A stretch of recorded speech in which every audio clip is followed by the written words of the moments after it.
11 बज गए। आ गया, अब ये प्लेन गिरेगा।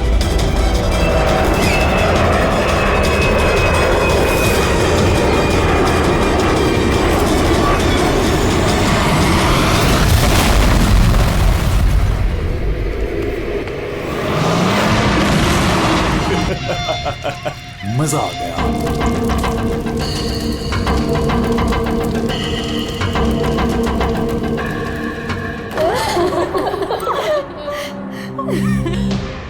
प्लेन में आप तीनों के हस्बैंड्स के अलावा सिर्फ पायलट था।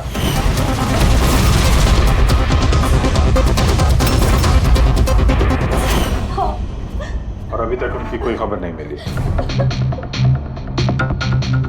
देखिए, अथॉरिटीज से हमने पूरी पूछताछ की और उन्होंने बताया कि प्लेन में कोई तकनीकी खराबी नहीं थी।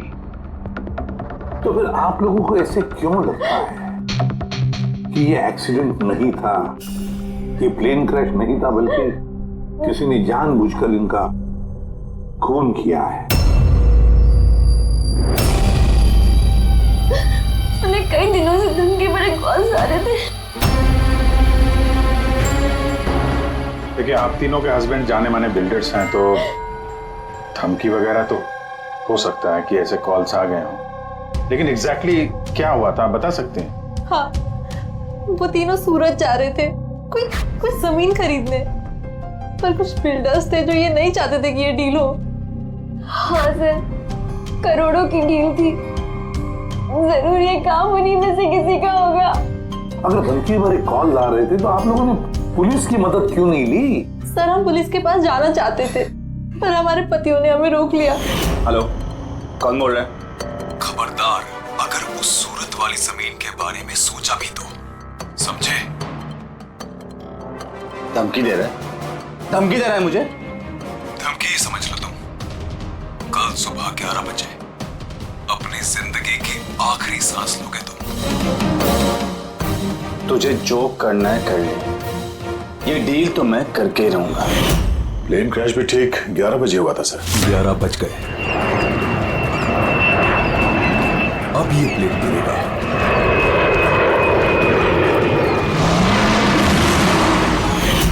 ये कोई सहयोग तो नहीं हो सकता?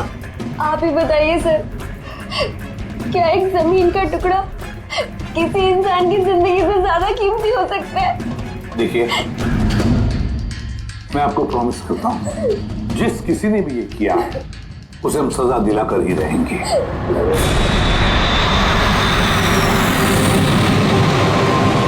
सर, हमें 5 साल हो चुके हैं ये काम करते हुए, आज तक एक भी गलती नहीं हुई है। हमारे काम में सर गलती की कोई गुंजाइश ही नहीं। अगर सर प्लेन में कोई भी प्रॉब्लम होता है तो हम उसे उड़ने नहीं देते सर। आप लोगों के हिसाब से प्लेन में कोई खराबी नहीं थी? बिल्कुल नहीं सर। तो क्रैश कैसे हुआ प्लेन? 4 लोगों की जाने गई हैं, कौन जिम्मेदारी लेगा उसकी? सर, मैं तो खुद हैरान हूँ कि ये हादसा हुआ कैसे। फ्लाइट रिकॉर्डर पता है ना आपको, जिसे हम ब्लैक बॉक्स कहते हैं, उसमें भी सब कुछ नॉर्मल दिख रहा है। नॉर्मल कहने से काम नहीं चलेगा, सब कुछ डिटेल में बताइए, शुरू से, टेक ऑफ होने से पहले से क्या हुआ था? हमने पूरा प्लेन चेक करके पायलट को हैंडओवर कर दिया। उसके बाद वो तीनों बिजनेसमैन प्लेन में बैठकर सूरत के लिए निकल गए।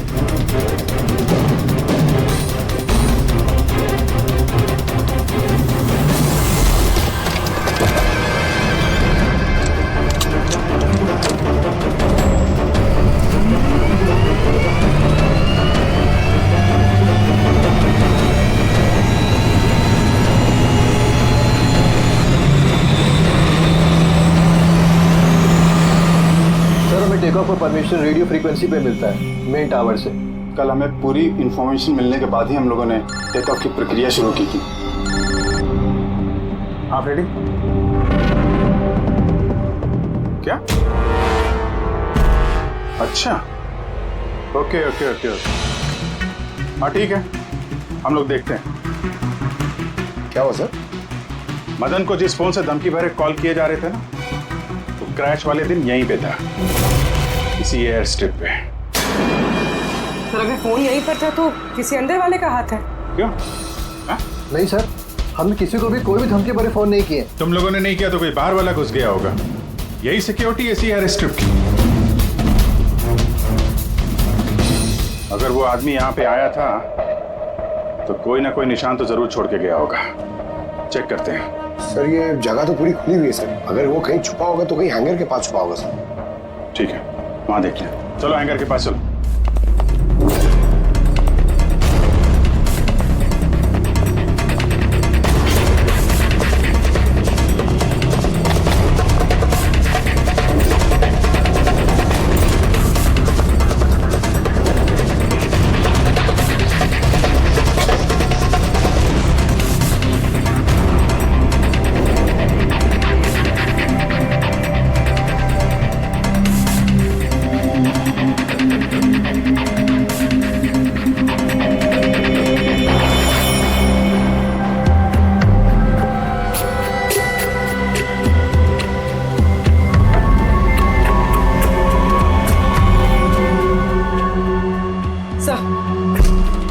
सर ये टूटा हुआ फोन मिला है। सर लगता है वो धमकी भरा कॉल इसी से किया होगा।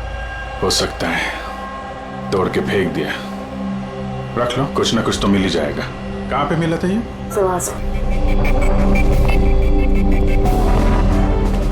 सर यहाँ।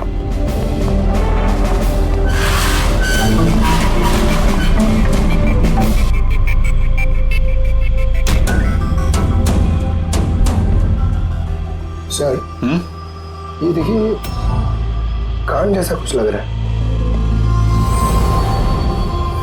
है तो कान का निशान यार। फोन भी यहीं मिला है और ये निशान भी। कहीं ऐसा तो नहीं कि वो मुजरिम यहीं दीवार पे टेक लगा के फोन पे बात कर रहा हो और हमारे लिए अपना कान का निशान छोड़ गया हो। काम करो, फोटो ले लो उसकी। सर वो कान के निशान से कुछ पता चलेगा? अरे कुछ ना कुछ तो पता चलेगा। सारुंगे साहब को देंगे, वो ढूंढ निकालेंगे।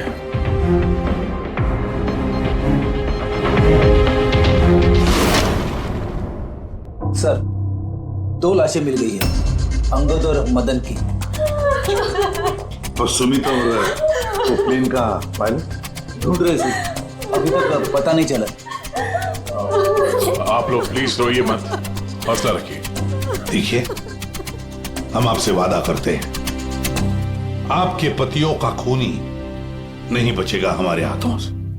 सर, हाँ सर वो फोन तो मिल गया जिसे धमकी भरे कॉल किए गए थे, लेकिन सर हमारे वहां पहुंचने से पहले खूनी ने फोन तोड़ दिया ताकि हम उस तक पहुंच ना सके।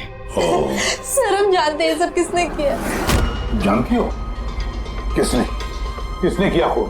रणदीप और शशि ने। रणदीप और शशि कौन है? हा? सर ये दोनों भी बिल्डर्स हैं।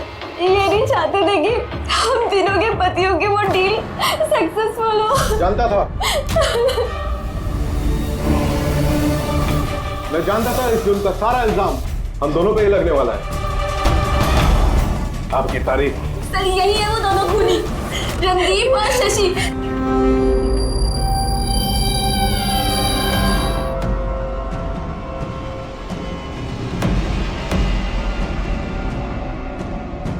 पता नहीं इन औरतों की हमसे क्या दुश्मनी है, चाहे कुछ भी गलत क्यों ना हो, ये हम पे इल्जाम लगाती हैं। और एक बार पहले भी इन्होंने हमें झूठे इल्जाम में गिरफ्तार करवाया था। अच्छा, किस जुर्म में गिरफ्तार करवाया था तुम्हें? जरा हमें भी तो बताइए। सर जब पहली बार अंगद को धमकी भरे कॉल्स आ रहे थे तो मैंने ही पुलिस में रिपोर्ट लिखवाई थी इस रणदीप के खिलाफ। और पुलिस ने मुझे गिरफ्तार भी कर लिया, पर बाद में मैं निर्दोष साबित हुआ। हाँ सर, असल में वो धमकी भरे फोन कॉल उन गांव वालों के थे जिनकी जमीन ये लोग लेना चाहते थे। हाँ तो वो गांव वाले अब भी जेल में हैं। तो ये गंदी हरकत तुम लोगों के अलावा और कौन कर सकता है? देखा सर, फिर से हम पर इल्जाम। अगर ये हमने किया होता तुम सीआईडी के पास क्यों आते? कोई बात नहीं, बहुत जल्द दूध का दूध और पानी का पानी हो जाएगा। हाँ? क्योंकि हमें वहां पे मुजरिम के कान का निशान मिला है। तो बस उससे तो हम पता लगा ही लेंगे कि खूनी है कौन। ये दीवार पर जो गीला पेंट था उस पर जो एक कान का प्रिंट है, इस कान के प्रिंट को देखो। कुछ दिखाई देता है कान पर? इस कान के प्रिंट पे स्टार जैसे कुछ शेप का इम्प्रिंट है। और एक बात और, ये जो मुजरिम है ये समुद्र के आसपास रहता है। ये कैसे पता चला सर? मैं बताता हूं। ये फोन के जो टूटे हुए टुकड़े हैं, इस पर मुझे कुछ समुद्री रेत और मछली के कांटे के टुकड़े मिले। अच्छा, तो जब उस आदमी ने अपने जूते से इस फोन को तोड़ा होगा तो वो रेत और मछली के कांटे उसके जूते से निकल के फोन में चले गए। जूतों में रेत और मछली के कांटे, हो सकता है ये आदमी किसी फिश मार्केट के आसपास रहता हो। फिश मार्केट तो है ना यहाँ पे दो, एक वर्सोवा जेट्टी पे और दूसरा मड आइलैंड। बस अब अपना काम हो गया। दोनों फिश मार्केट में जाकर पता लगाओ। देखो ऐसा कोई है क्या जो कान में स्टार की शेप की ईयररिंग पहनता है।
रिंग वाला आदमी मिल गया। आ जाओ।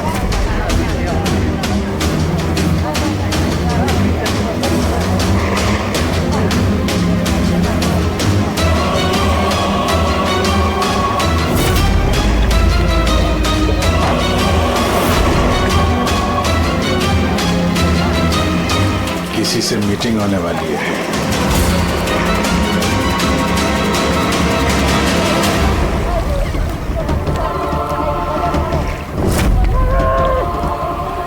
ये दूसरा आदमी कौन है, दिख नहीं रहा है।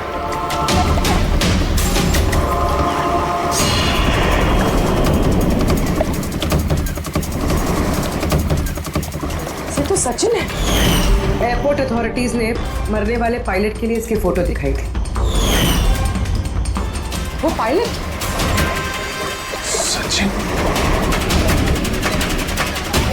सचिन जिंदा है? सर अगर ये प्लेन क्रैश में मरा नहीं और जिंदा तो यहाँ छुपा क्या करना है? वही तो सामने क्यों नहीं आ रहा? चलो पूछते हैं इससे।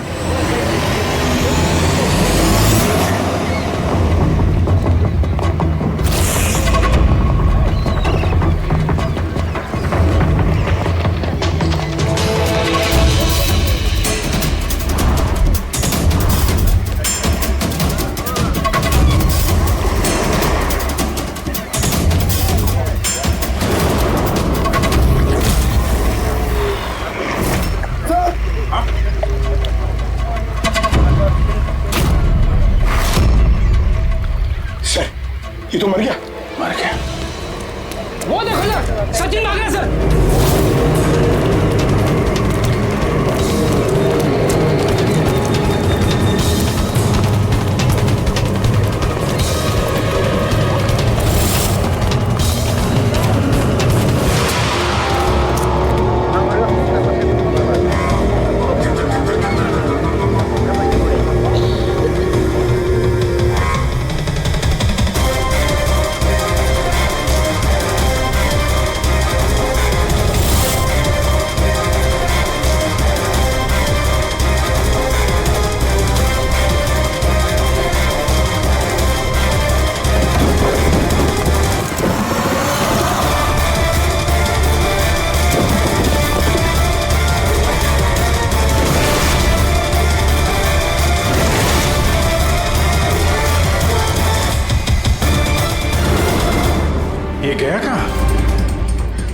सर शायद वो आदमी कुछ ऐसा राज जानता था जो सचिन नहीं चाहता था कि हम तक पहुंचे, और शायद इसीलिए उसका खून कर दिया।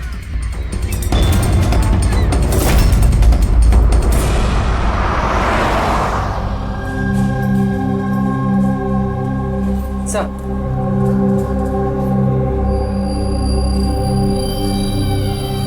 क्या सवाल करना है आप लोग को मुझसे? आपके पति सचिन के बारे में क्या आप बता सकती हैं कहाँ मिलेगा वो? ये कैसा सवाल है इंस्पेक्टर? आप लोग को तो पता है ना कि अभी उनका एक प्लेन क्रैश में। जी नहीं, सचिन जिंदा है। जिंदा है? जी हाँ। और आपको शायद ये जान के दुख होगा कि वो एक खून करके फरार है। वैसे कितने पैसे मिले थे सचिन को इस साजिश का हिस्सा बनकर? पैसे? पैसे नहीं मिले। पैसे मिले होते तो मैं यहाँ कॉफी शॉप में काम नहीं कर रही होती। और वैसे भी हमारी शादी कुछ ठीक नहीं चल रही थी। आपकी शादी ठीक नहीं चल रही थी? क्या मतलब, मैं पूछ सकता हूँ क्या प्रॉब्लम थी? दीप्ति नाम की एक लड़की है, एयर होस्टेस है। बहुत बार कहते थे भी कि तुझसे डाइवोर्स लेके उसके साथ रहना है। कहाँ रहती कहाँ है ये? नहीं हो सकता सर, हमने खुद अपनी आंखों से उसे प्लेन में चढ़ते हुए देखा है। सर इतने भयानक हादसे में उसका जिंदा रहना मुमकिन नहीं है सर। अरे यार, पैराशूट वगैरह से कूद गया हो तो? नहीं सर, अगर पैराशूट लेके कूदता तो किसी ना किसी की नजर जरूर पड़ती उस पर। हमसे कुछ मिस तो नहीं हो गया ना? क्या क्या बोल रहे थे तुम? क्या मिस हुआ होगा? नहीं सर, कुछ नहीं। तुम्हारी बातों से तो साफ साफ लग रहा है कि तुम लोग कुछ छुपा रहे हो। क्या बात है, बताओ बताओ जल्दी। सॉरी सर, हमसे वो थोड़ी सी गलती हो गई। कैसी गलती? सर जब प्लेन टेक ऑफ हुआ तो हम वहाँ थे ही नहीं। इतनी बड़ी गलती कैसे कर सकते हैं आप लोग? हैं? सर वो प्लेन जब रनवे पे दौड़ रहा था सर, कुछ धमाका हुआ सर। कैसा धमाका? सर किसी ने दिवाली का बम फोड़ा था, तो हम लोग उसको देखने के लिए गए कि कहीं कोई सीरियस बात तो नहीं है। अरे ये तो पटाखा है। और सर जब हम वापस चल के आए तो पता चला कि प्लेन उड़ चुका था सर। ये उस दाढ़ी वाले का ही काम होगा, इन लोगों का ध्यान भटकाने के लिए। हाँ पर अभिजीत, क्यों? क्या मकसद हो सकता है इनका ध्यान भटकाने में? कुछ ना कुछ तो गड़बड़ है अभिजीत। ये जब धमाका हुआ तो प्लेन एयर स्ट्रिप पे कहाँ था, वो जगह दिखाओ। आइए सर। चलो दिखाओ। आइए।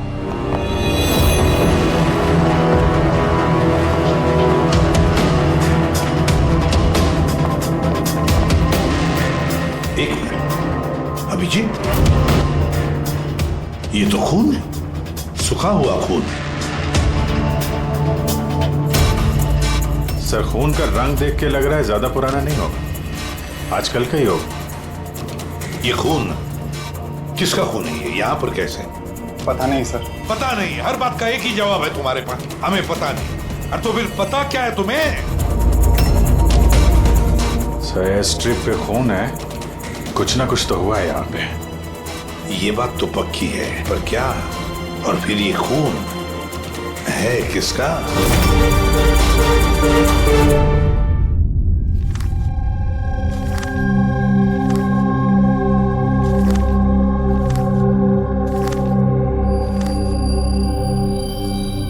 बस पता चल गया, एयर स्ट्रिप पे जो खून था वो किसका था? किसका था? ये पायलट सचिन।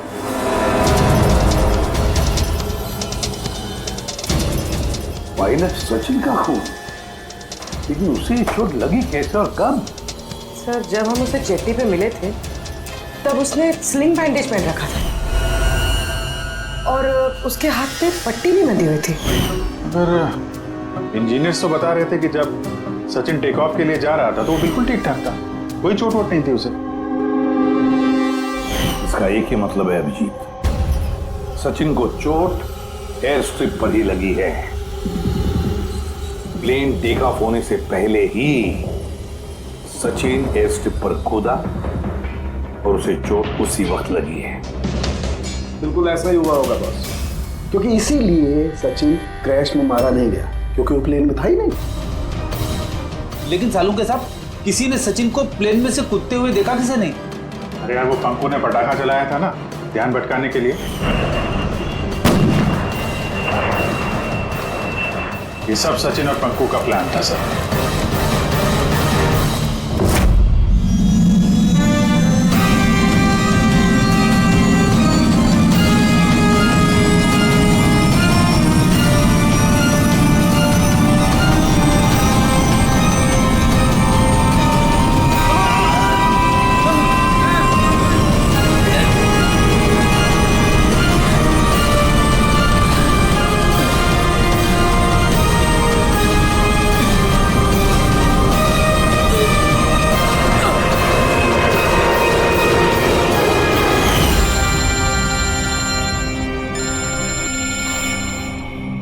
हेलो,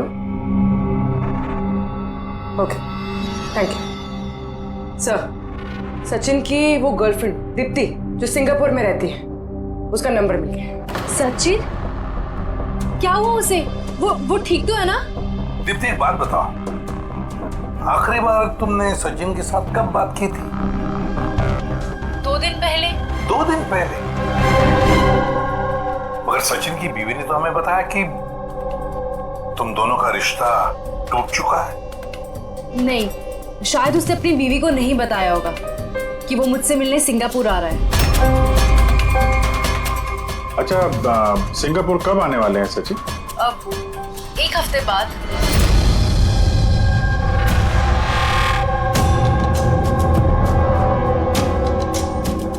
अच्छा, और क्या क्या बातें हुई तुम्हारी 2 दिन पहले?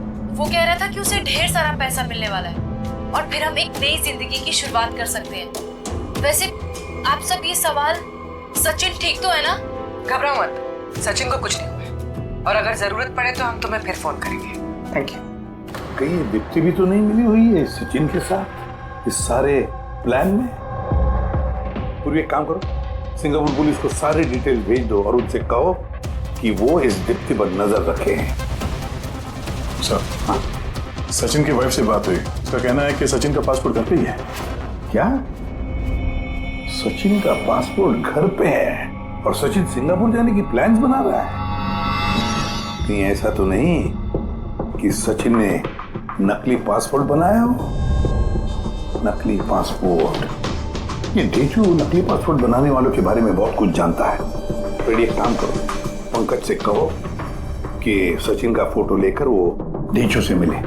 हाँ, यस सर। एक बात और, ये अगर सचिन प्लेन से कूद गया था टेक ऑफ से पहले, तो प्लेन उड़ा कौन रहा था?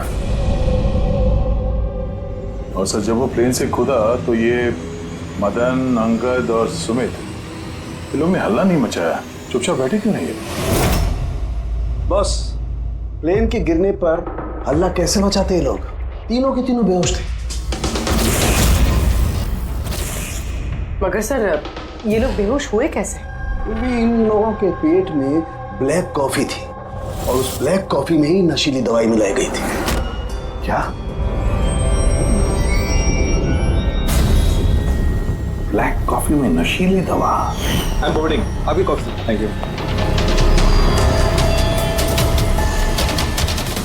तो फिर ये जरूर सचिन के प्लान का हिस्सा था। सर, एक सवाल का जवाब अभी भी नहीं मिला है। बिना पायलट के प्लेन उड़ा कैसे? इसका जवाब है UAS। UAS, uninterruptible auto pilot system.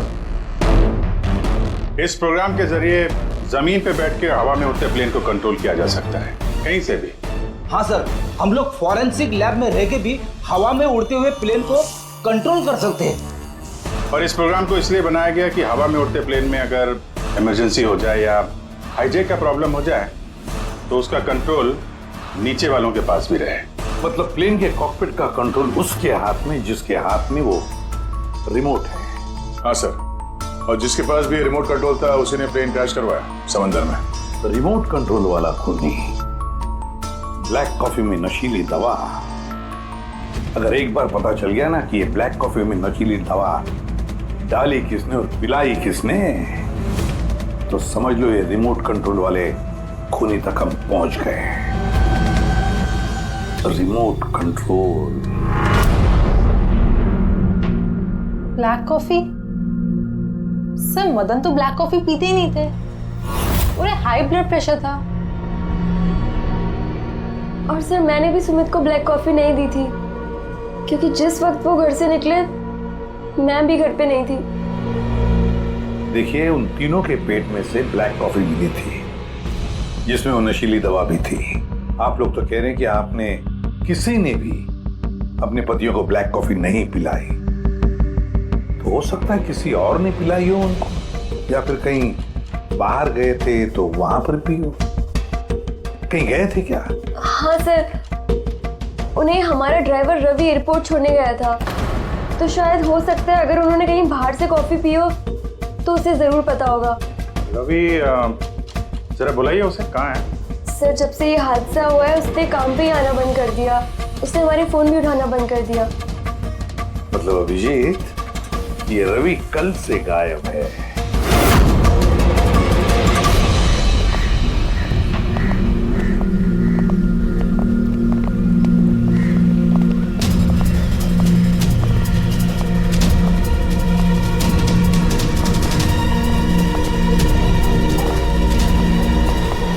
Excuse me, हटिए जरा, क्या बात है, क्या हुआ? देखिए सर, यहाँ से बहुत बदबू आ रही है और अभी पुलिस को भी फोन किया है, अभी तक कोई आया नहीं है। हम लोग सीआईडी से हैं।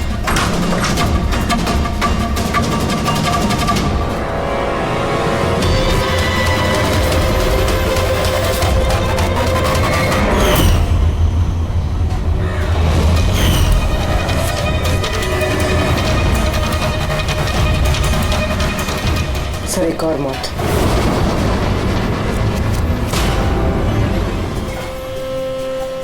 अच्छा, जस्ट फॉलो मी।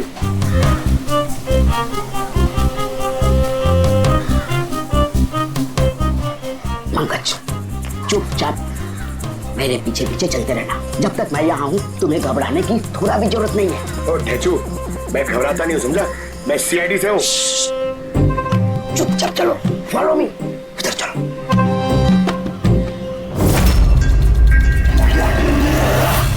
आजा पंकज।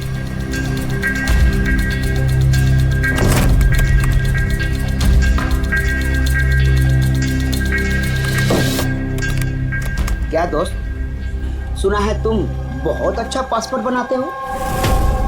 किससे सुना? मेरे एक दोस्त ने बताया। दोस्त? कौन दोस्त?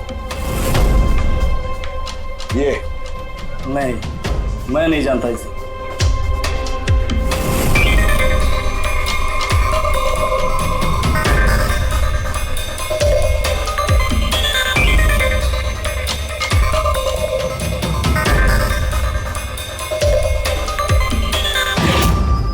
ये दोस्त है तुम्हारा? तुम्हें कोई शक है? बहुत अच्छे से जानता हूँ इसे मैं। इसका पासपोर्ट भी रेडी पड़ा है, बनकर मेरे पास। अरे वाह, फिर तो मेरा भी पासपोर्ट बन जाएगा ना? बन जाएगा, लेकिन 2 पेटी लगेगा। अरे यार, देता हूँ ना 2 पेटी। वो क्या चाहिए देखो? 2 पेटी आम चाहिए, 2 पेटी सेब चाहिए, क्या चाहिए? ए शाने, 2 पेटी मतलब 2 लाख। 2 लाख? 2 लाख। चलिए बता, नाम क्या लिखना है तेरा पासपोर्ट पर? Sub inspector Pankaj, CID.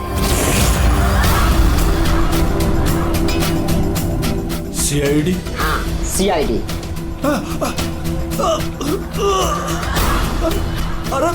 अरे मैंने क्या बिगाड़ा तुम्हारा? सिर्फ तेरा ही नहीं, सारे नकली पासपोर्ट बनाने वालों का धंधा बंद हो चुका है।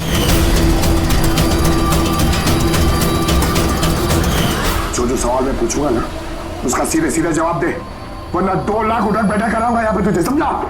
पूछो क्या पूछना है? ये अपना नकली पासपोर्ट लेने कब आने वाला है? पता नहीं।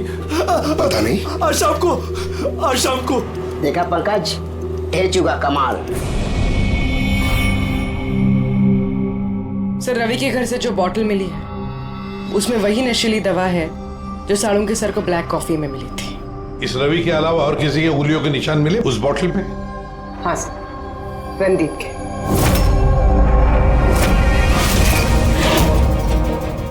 रणदीप?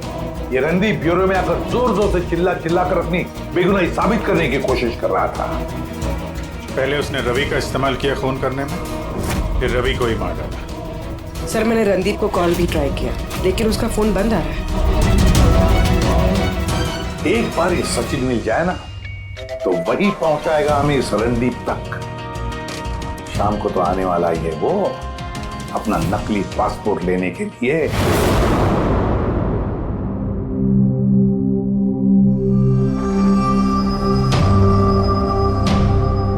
मेरा पासपोर्ट रेडी है।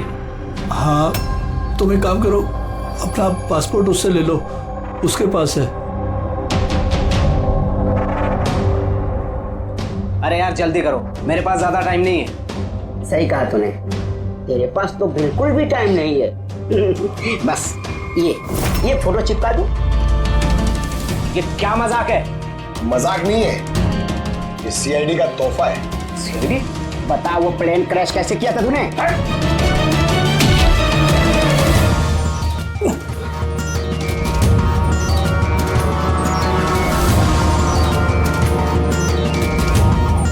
सीआईडी से भाग के टेक ऑफ करना इतना आसान नहीं है। इमरजेंसी लैंडिंग करनी पड़ जाती है मुजरिमों को। पैसों के लालच में अंधा हो गया था मैं। इस काम के लिए मुझे 50 लाख रुपए दिए गए थे, ठीक है, लेकिन सर मुझे पता नहीं था कि वो लोग मारे जाएंगे। पैसे किसने दिए थे तुझे ये बता। सर मुझे नहीं पता, मैंने सिर्फ एक बार बात की थी उससे। पंकज जरा इंटरनेट पे देखो, इस रणदीप का कोई इंटरव्यू वगैरह है क्या? सर मिल गया। मैं अपनी कामयाबी का पूरा श्रेय अपनी कड़ी मेहनत और सच्चे लगन को देता हूं। इस दुनिया में कुछ भी नामुमकिन नहीं है। मैं कहां था और कहां आ गया। सर ये उसी की आवाज है सर, आई एम श्योर ये उसी की है। आवाज रणदीप की और वाइल पे उंगलियों के निशान भी रणदीप के। रणदीप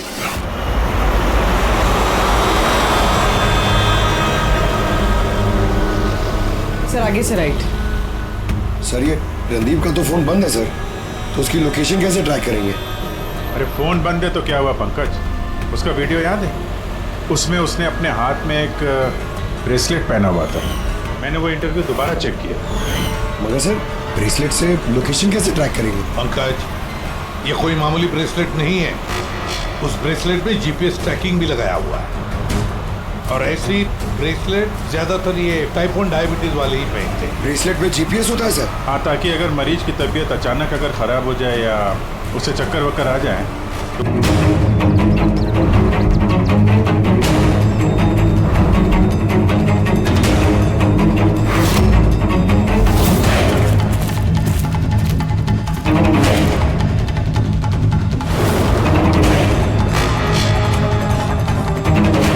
तो इस तरफ सर यही कही है। उसकी दिल की धड़कन भी कमजोर होती जा रही है। दिल की धड़कन कमजोर होती जा रही है, यही कही है वो। देख ये मिट्टी अलग क्यों लग रही है? कहीं इस मिट्टी के नीचे तो नहीं हो सकता है।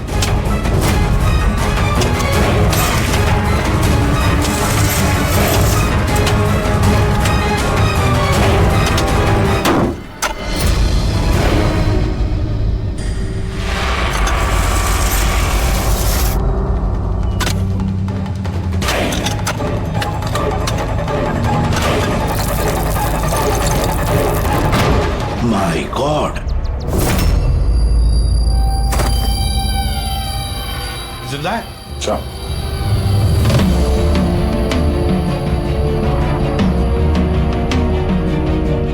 सर हम तो सोच रहे थे ये रणदीप खूनी है, पर यहाँ तो कोई उसकी ही जान लेने चला था। सर मुझे नहीं लगता कि रवि का खून रणदीप ने किया होगा, क्योंकि ब्यूरो से निकलने के बाद उसकी ब्रेसलेट की लोकेशन यहीं पर थी, वो और कहीं गया ही नहीं। मतलब जिसने भी सचिन को पैसे दिए वो रणदीप नहीं, कोई और ही है। लेकिन सर आवाज तो उसी की थी, उसने खुद पहचानी है। पूरी आवाज बदल के बात करना कोई बड़ी बात नहीं है, और आजकल सर ऐसे ऐसे मोबाइल ऐप्स आए हैं जिसके जरिए कोई भी किसी की भी आवाज में बात कर सकता है। तो फिर कौन है वो जिसने रणदीप को फंसाने की कोशिश की। है कौन वो जिसने ये आवाज बदलने वाला ऐप इस्तेमाल किया?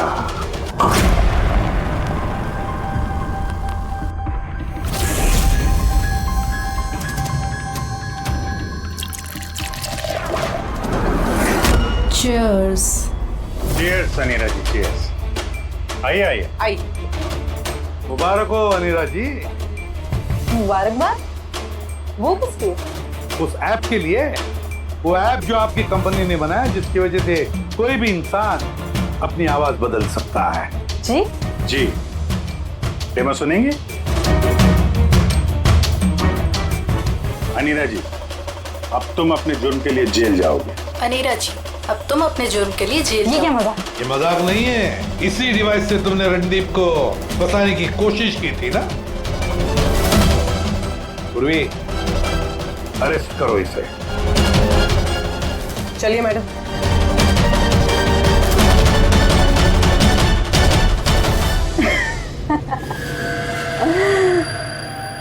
इतनी भी क्या जल्दी है सीआईडी वालों? जरा उधर तो देखिए। जाने दो उसे। बेवकूफी छोड़ दो ये। छोड़ो उनको।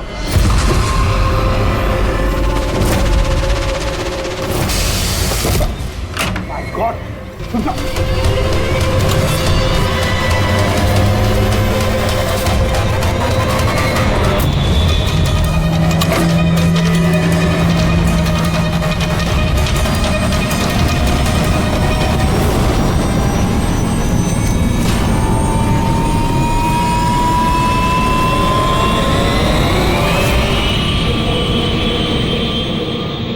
Goodbye, CID.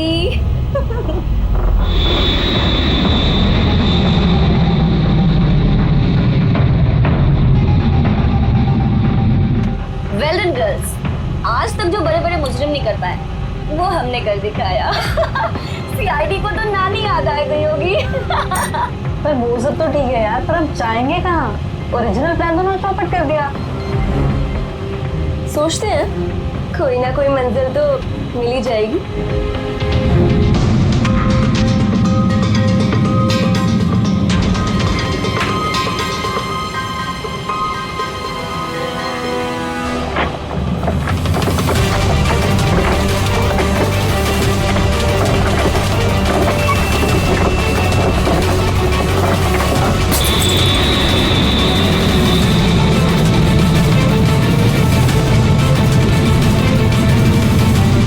अरे अमीरा, ये कैसे प्लेन उड़ा रही हो तुम? अरे मैं नहीं चला रही हूँ यार, हमने तो कहा था ना कि तुम्हें प्लेन उड़ाना आता है। अरे मैं ये नहीं कर रही हूँ, ये अपने आप हो रहा है। ओह नो, प्लेन तो ऊपर आ रहा है।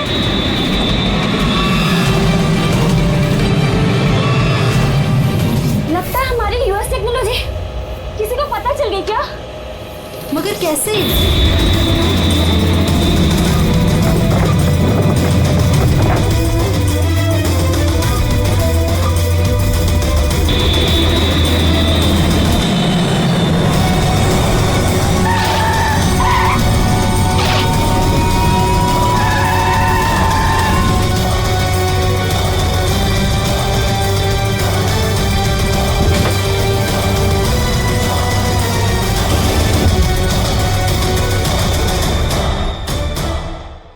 आइए।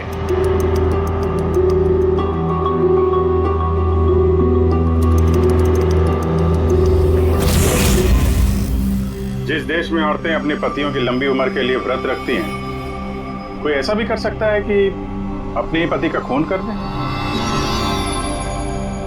बहुत ठोस वजह रही होगी आप लोगों के पास। हाँ, वजह थी। हमारे पति कोई दूध के धुले में नहीं थे। हाँ, लोगों को तो वो ऐसे दिखाते थे कि वो हमसे बहुत प्यार करते हैं, पर घर में कुछ और ही कहानी होती थी। ना हमें उनसे प्यार मिला और ना ही वफादारी। अंगद ने तो कई बार रिया पर हाथ भी उठाया था। हॉस्पिटल में भी भर्ती हुई थी वो। इन सब से तंग आकर हमने अपने पतियों को धमकी भरे कॉल्स करवाए और सोचा मौका अच्छा है तो हमने उन्हें मरवा दिया।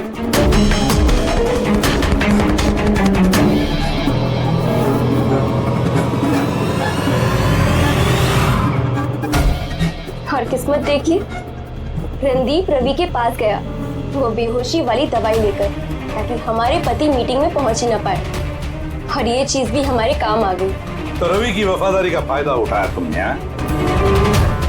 फिर तुम लोगों ने रणदीप को जमीन में गाड़ दिया ताकि हमें ऐसा लगे कि वो जुर्म करके फरार हो गया है। पिंजरे में बंद घुटन भरी जिंदगी जीने का कोई फायदा नहीं था। हमें आजादी की हवा में सांस लेनी थी। आजादी की हवा में सांस लेने के और भी तरीके होते हैं अनीरा जी। पति को मारना सबसे गलत रास्ता। सही होता अगर तुम पतियों से अलग हो जाती, लेकिन नहीं, तुम तीनों ने ऐसा रास्ता चुना जो तुम्हें घुटन भरी जिंदगी तक ले जाएगा, और वो भी जेल की सलाखों के पीछे।